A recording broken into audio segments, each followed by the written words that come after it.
Nung unang kita ko po sa kanya, may mga sugat-sugat po ang katawan. Naabutan mo na meron mga pasa. Opo. Pero hindi pa siya bulag nung araw. Hindi pa po. Kailan mo nakitang binugbog si Aling LV ni Madam Franz? Simula po nung pumasok po ako. Yung una bang ginawa mo ay may nagturok sa'yo? Meron po. Sino? Si Ate Franz po. Ay lagay ko daw po na si Ate LB napasok po sa kwarto ko. Saka yung pong pagsunog ng washing. Pagsunog ng Washing po. washing machine. Oh. Si JM ito yung isa, no? Isa witness. JM, totoo ba pinapasok ni LV sa kwarto? Hindi po. Kahit kailan? Hindi po. Ikaw ba may gusto kay LV o vice versa? Wala po. Wala. So pawang kasinungalingan natin sinasabi na hayag ni Ginang Franz sa nakarang pandinig. Opo. Sigurado ka walang hindi ka pumapasok sa o hindi pumapasok sa Aling LV sa kwarto mo. Hindi po. Okay, nung pumasok, kailan ka nagtrabaho kay Aling LV? Ay kay Aling Franz, kay Madam Franz. 2001 po. Ay, 2021. Sino na una sa inyo ni Manang LV? Si Ate LB po. Nung pumasok ka, ano itsura ni Manang LV? Malibag po eh. Ano? Malibag po. Ano to? Madumi. Opo. Malib.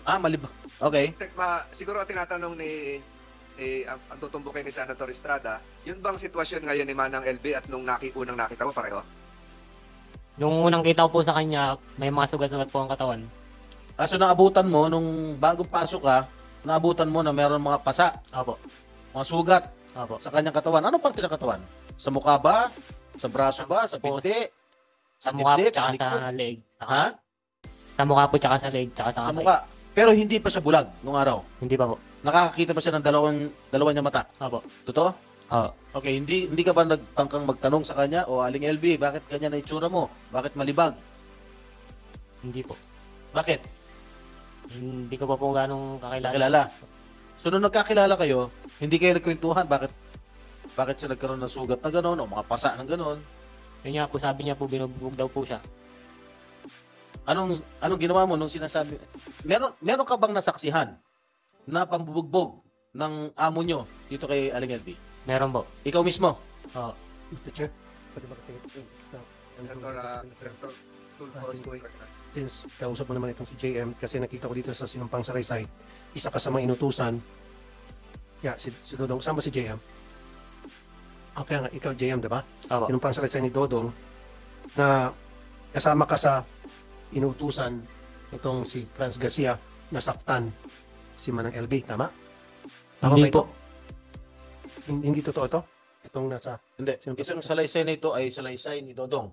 tama. Dito kasi sa salaysay ni Dodong, ikaw si Dodong, ano? Sinabi mo rito na nakita ko, nasaksihan ko din po ng dalawang mata ko, inutusan din po ni Mrs. Luis sa pananakit, panggugulpi, paninipa, panununtok kay LV, ang mga kasamahan namin ng mga trabahador na sina Patrick at JM. Ikaw si JM, right? Opo.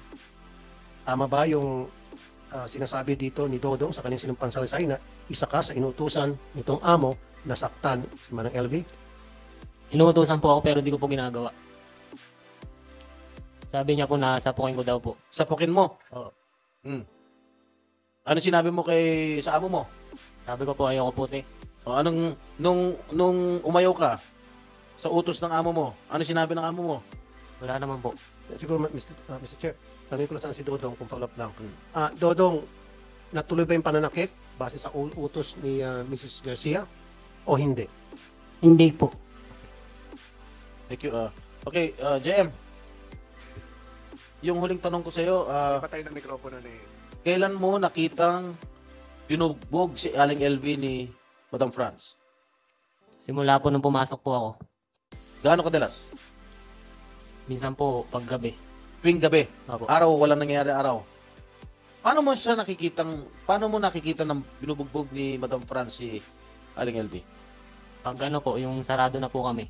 Sarado ng tindahan. Opo. O, paano mo nakikita? Pumapasok ka ba sa bahay? Pupunta po ako ng kusina pag Oo. tutulog na. O, Kita ko po binubugbog po siya. paano siya binubugbog? Pwede po bang demonstrate paano niya binubugbog? Yung, Kunwari ikaw si Aling Franz, si Madam Franz. yung sinisipa-sipa po. Hmm. Tapos sinasapok ko yung ulo. Saan niya sinasapok ang ulo? Tapa. Suntok, Oo. kamao. Walang instrumento, walang ibang instrumento. Wala po. Gaano kadalas? Araw-araw, gabi-gabi? Paggabi po, pag minsan mainit po ang ulo. Bakit mainit ang ulo niya? Hindi ko po alam eh. Tuwing kailan mainit ang ulo niya? Gabi-gabi? Minsan po, pag ano. So ibig mo sabihin, halos gabi-gabi, sinusuntok niya si Manang LV.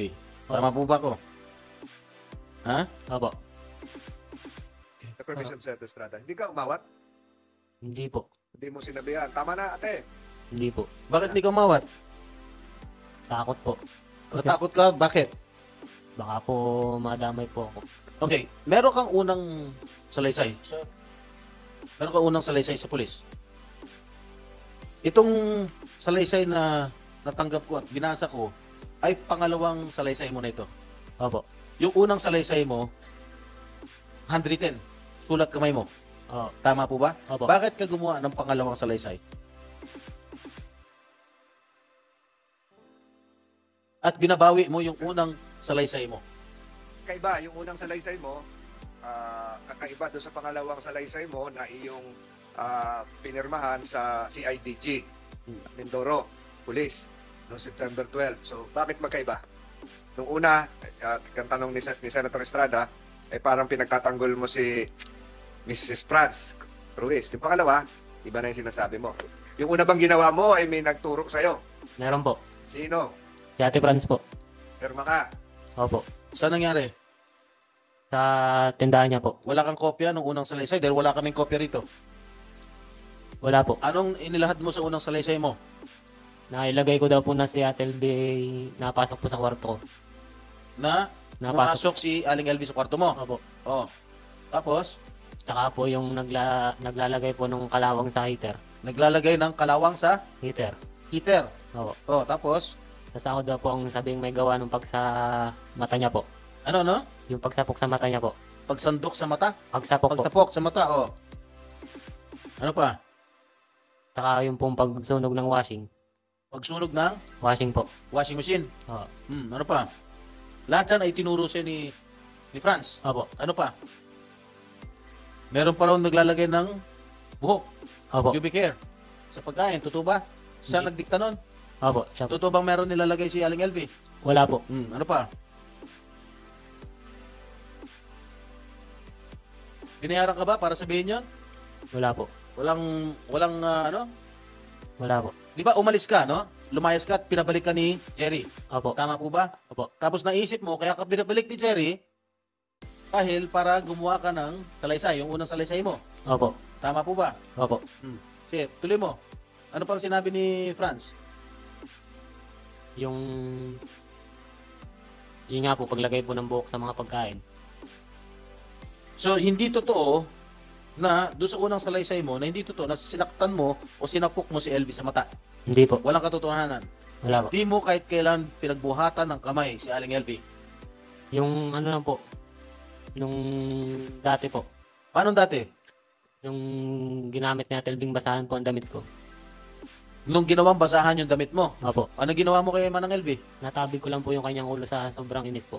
Sa sobrang inis. Opo. Hindi magre-resulta ng pagkabulag ng kanya mata, yung pagtulak mo, pagtabig mo. Hindi po. Alright. Madam, sir, pwede makasingit ulit.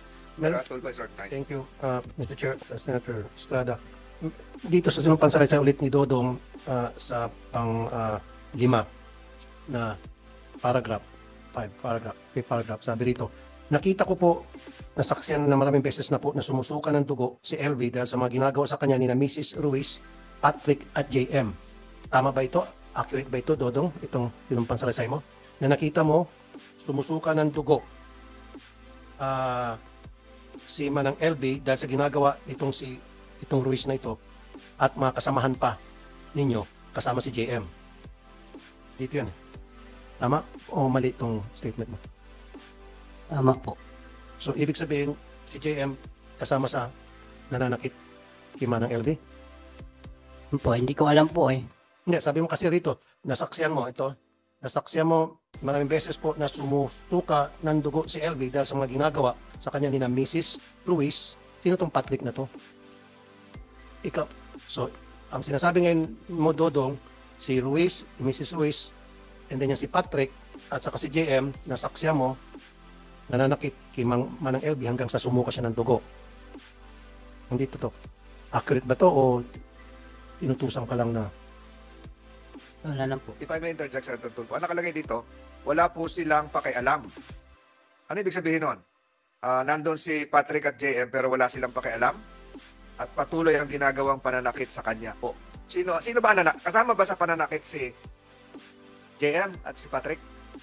Kasama sa pambugbog? Hindi po.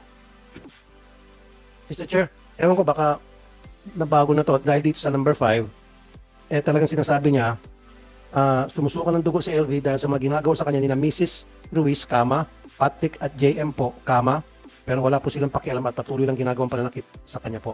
So, maring hindi maganda at mali yung pagkasabi mo rito. Opo. Okay. Sino ang nanakit? Si Fran po. Yung si Patrick at JM, napapanood lang. Opo. Nanakit din sila. Nanakit din sila kasama? Hindi po. Okay. So, siguro next time, pag gumagawa po sila ng ganito silang pansalaysay, Mr. Chair, dapat meron silang abogado sa tabi nila. There should be a counsel that telling them na kung ano talaga yung mga dapat nilang sabihin o may screen kasi dito baka maipit sila bandang huli. Now,